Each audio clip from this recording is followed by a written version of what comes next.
So what we're talking about with smart maintenance is avoiding that terrible moment where your machine stops and you don't know what to do about it next.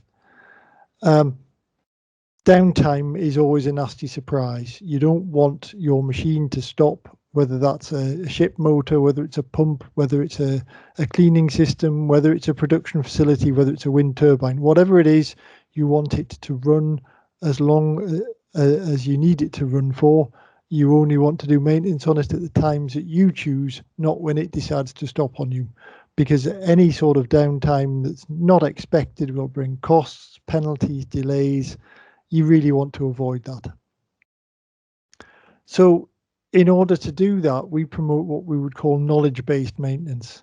And by that, I mean, you think about the different maintenance approaches and think about some real life examples around those, and then play with those ideas to see how you can best reduce the costs and the downtime. At the end of it, you end up with one comprehensive strategy which uses various different tactics for the different parts of the process.